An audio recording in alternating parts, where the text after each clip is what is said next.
Welcome friends, আপনারা সবাই ভালো আছেন নিশ্চয়ই। আজ আমি আবার চলে এসেছি আপনাদের সামনে উচ্ছে চিংড়ির চচ্চড়ির রেসিপি নিয়ে। দেখে নিন।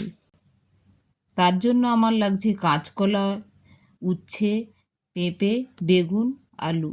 আমি সবজিগুলো সব কেটে নেব এবং উচ্ছেগুলোকে কেটে আগে থেকে ভেজে তুলে নেব। আমি দেখুন কেটে নিলাম পেঁপে, আলু, আর লবণ জল করে তাতে কেটে নিলাম বেগুন, কাঁচকলা। যেহেতু কাঁচকলায় কষ থাকে তাই ওটা লবণ জল করে ডুবিয়ে রাখলে দেখুন জলটা কালো হয়ে গেছে, কাঁচকলা থেকে কষটা বেরিয়ে গেছে।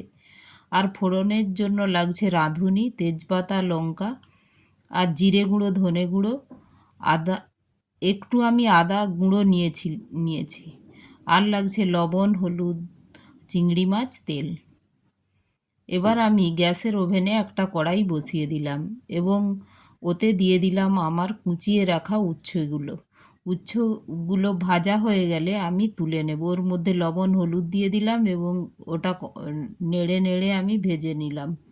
একটু ঢেকে দিয়ে ভাজলে এটা কুকো হয়ে যায় আর তাড়াতাড়ি ভাজাও হয়ে যায়, তাই আমি একটু ঢেকে দিলাম।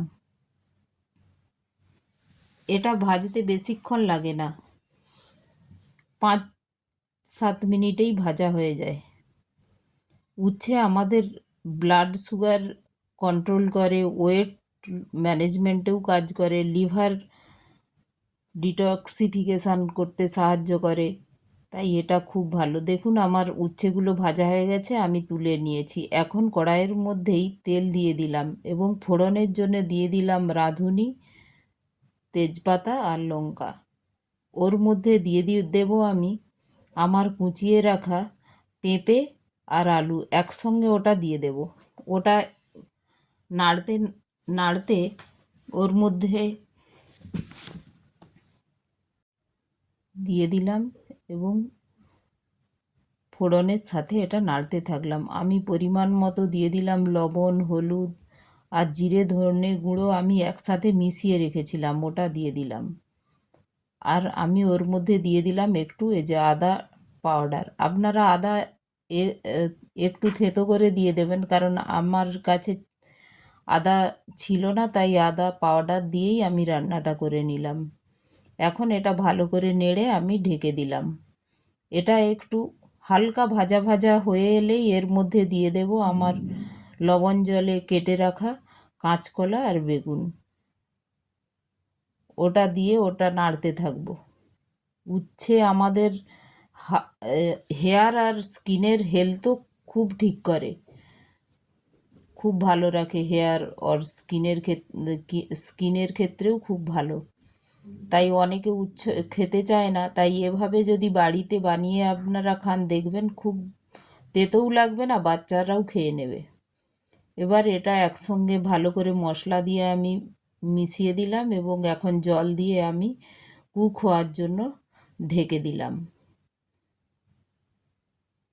7-8 মিনিট পরে দেখুন আমার এগুলো খুব ভালোভাবে কুক হয়ে গিয়েছে। এখন এর মধ্যে আমি দিয়ে দেব আমার আগে থেকে ভেজে রাখা চিংড়ি মাছ। এগুলো বয়েল হয়ে গিয়েছে, দেখুন। এগুলো বয়েল হয়ে গেলে ওই সময়ই আমি ওর মধ্যে দিয়ে দেব আগে থেকে ভেজে রাখা চিংড়ি মাছ আর ভেজে রাখা উচ্ছে দিয়ে আমি 2-3 মিনিটই গ্যাসটা চালু রাখবো। নেড়ে আমি ঢেকে দিলাম। এখন আমি 2-3 মিনিট গ্যাসটা চালু রেখে দেখুন আমার হয়ে গেছে, সবজিটা হয়ে গেছে। বেশিক্ষণ উচ্ছে দিয়ে বেশিক্ষণ আমি গ্যাস অন করে রাখবো না। উচ্ছে দিয়ে 2-3 মিনিট পরেই আমার রান্নাটা কমপ্লিট হয়ে গেল। দেখুন এইভাবে আমি উচ্ছে চিংড়ির চচ্চড়ি বানিয়ে নিলাম। আপনারা অবশ্যই এইভাবে একবার বানিয়ে নেবেন, খুব সুন্দর হয়েছে দেখুন।